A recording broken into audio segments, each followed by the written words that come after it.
Hello my dear friends, you're in the Military Summary channel, and this short video we're going to discuss the most important events that took place during the previous night of the local time.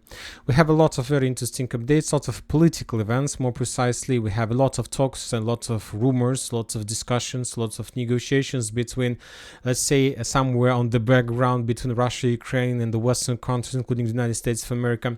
So let's start, and the thing is that, important thing is that Ukraine promises the West to launch a counteroffensive in 2025 if they help it hold out in 2024.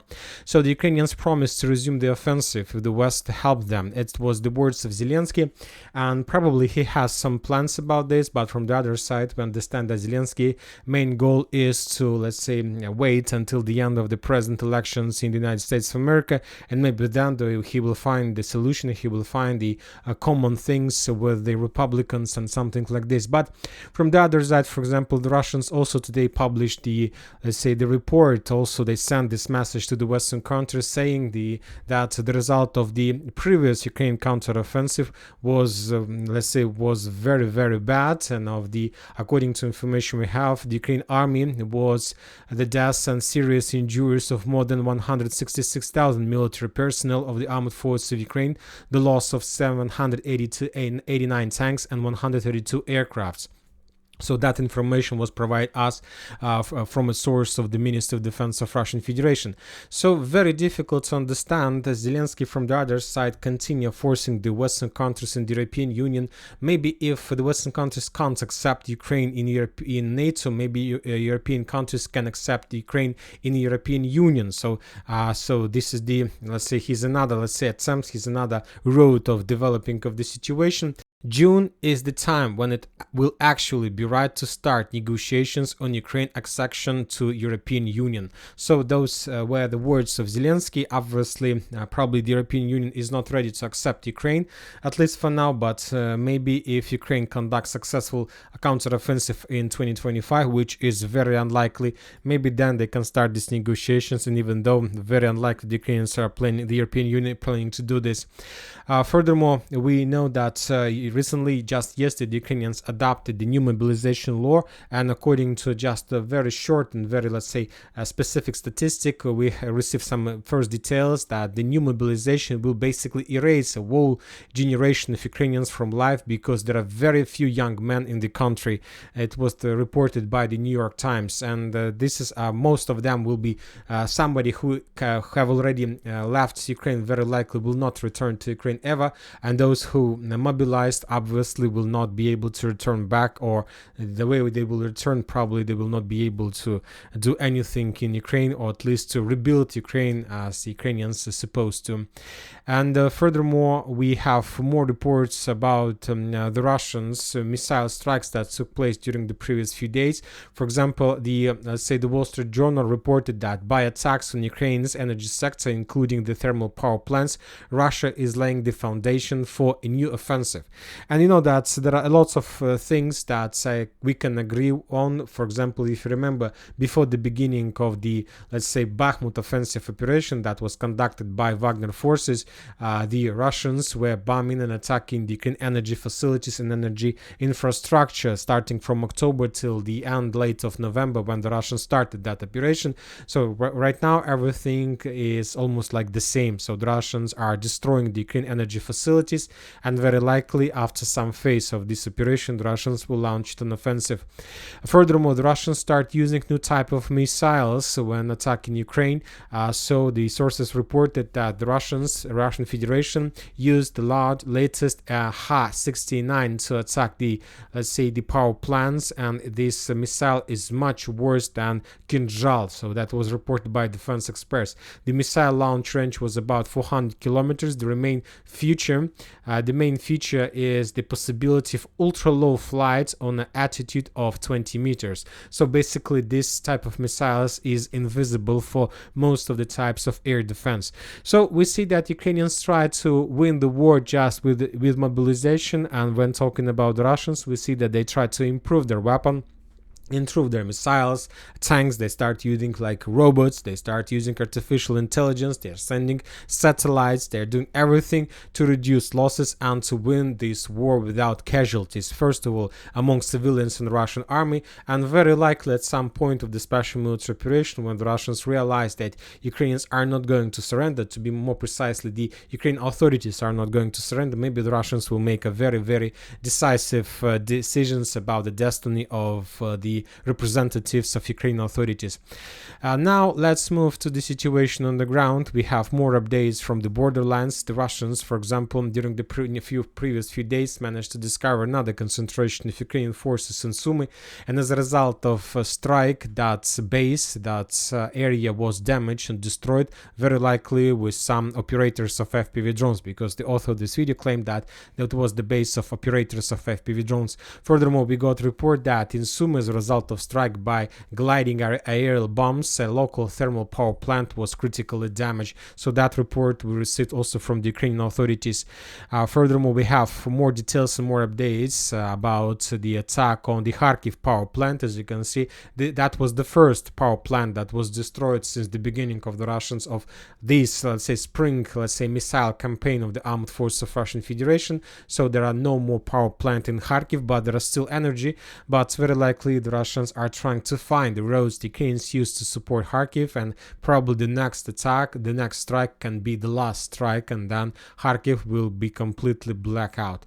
Now let's move to the situation on the ground. We have few interesting reports and updates, and the most interesting are coming from Urozhain and Staromayorsk. Important thing before we start the situation on the ground, I would like to remind you that now the Russians, as you can see, when the Russians use missiles, they stop using forces. There's some operational pause on the ground because during the previous few days there were massive missile strike, and we almost haven't received any updates about the progress on the ground. So that's why now the Russians stop using missiles. For Thursday, probably today, we're going to receive some updates on the ground. And today the Russian sources reported that they continue offensive operation on the southern part of Urozhaina, that the Russians for some reason managed to cross the Mokry Yala river, and the Russians continue improving their positions now along this part of the village, and the main purpose of the Russians is to establish control over the farms that located on the southwestern part of this small settlement. So today we're going to receive more updates probably about the clashes on this territory. Very interesting details we continue receiving from Avdiivka direction, more precisely from the village by the name of Novokalinovo. That was the Russian unexpected attack that let's say developed significantly, and just for a few days the Russians managed to improve their positions as well significantly. And today we got more additional reports, more additional updates from different sources, including pro-Russian, pro-Ukrainian, pro-neutral, and many other, that the Russians continue advancing and that they control just now not just the tree lines and the farms on the south. The Russians established complete control over Stepova Street. This information was confirmed by different mappers with Syriac as well, and we have also some topographical map, and based on this map we can make a conclusion that the Russians are not trying to answer the village itself, because the village itself is located in the lowland, and but the hills are around the village from the east and from the west. The western hills are under complete Ukrainian control, and this is Acheretina, and this, let's say, residential area on between the railways, and the next hill is located let's say to the south, and the southern hills under Russian control, and the eastern hills currently is also under Russian control. So now we can make conclusion that very likely the Ukrainians will be forced to fall back from Kiran and Novokalinovo, but unlikely the Russians are going to move there very fast as well, because as you can see there is a very big and powerful stronghold to the west of Novokalinovo. This is it, and from this hill the Ukrainians of course can control the movements and the situation inside of these two towns. So now the Russians need to find a solution what to do next, and let's say move further. If the Russians of course complete the battle for Novokalinovo, and we're talking about, let's say, reaching the outskirts of this water reservoir and reaching the, let's say, this water reservoir and these tree lines after the Russians get this foothold, then I expect that the Russians will start offensive from the southern part, let's say, towards these fortifications and the strongholds, just with the purpose to increase the pressure on this stronghold from the south, from the same area, from the same height. Now we're moving to the Avdiivka itself, to Karlovka and Nitailova directions. During the previous 24 hours, we just received some fire anomaly updates. On this video, we can see that the Russians are moving focus further to the west. Now there was a very big fire anomaly exactly in this residential area, and basically this is the only supply road that Ukrainians still have to supply and support their forces in Yasnobrodovka, Nitailova, and in this small, let's say, stronghold. And so that's why the Russians are pummeling this territory heavily with flamethrower systems, trying to force the Ukrainians to stop using this area for redeployment of forces and reserves. So very likely, I can't tell you for sure whether it's going to happen today, but very likely the next few days the entire situation in this area will be resolved in Russian favor. The Russians continue attacking and clearing Krasnogorovka. The sources reported that every single day another 1,500 arrives in the area. The Ukrainians suffering significant losses, but still the Russians haven't started the further ground operation, with the purpose to establish control over the central part. For now, there is just clearing operation, and obviously and very likely this clearing operation is going to take place for the next few days. The Russians continue counter-artillery duels on the area of Chasiv Yar. A significant number of, let's say, artillery systems were destroyed during the previous 24 hours, and additional, let's say, engineering equipment, some bulldozers, some trucks were destroyed with Lancet.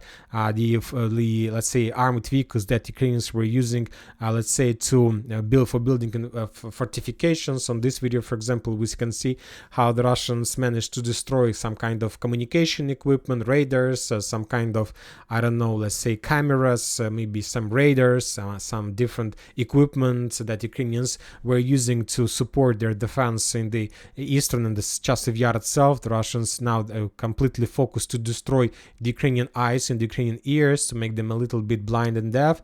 And of course, the Russians continue Lancet strikes in the deep rear, further to Fedorovka and Slaviansk-Kramatorsk, and as a result of few more Lancet strikes, few more artillery systems were destroyed. So for now the Russians stopped, as you can see, a little bit. They are not in a hurry. They completely control the initiative.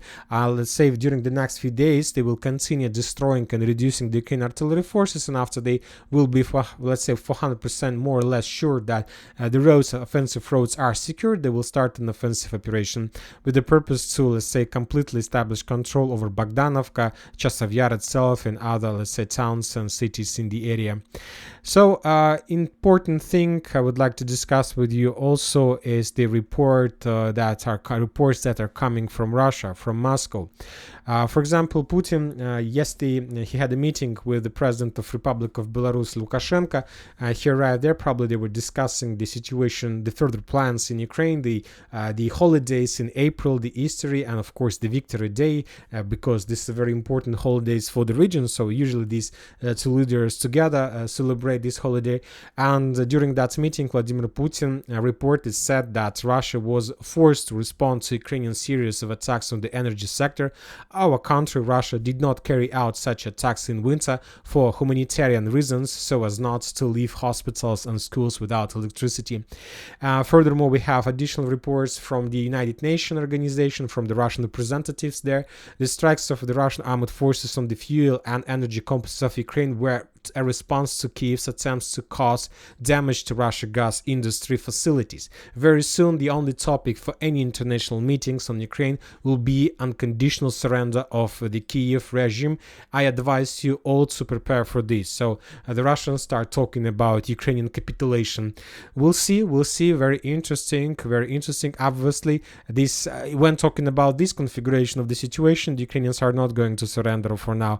But if the Russians are able to conduct successful offensive operation, probably after another successful operation, the Ukrainians will start such negotiations or will be forced to do this.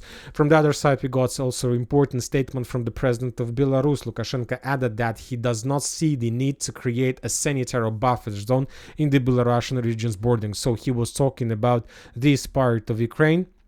These words we can consider and let's say see as that Belarus is not going to involve its country and forces of Belarus in the special military operation. So I believe we can see this like this, something like this.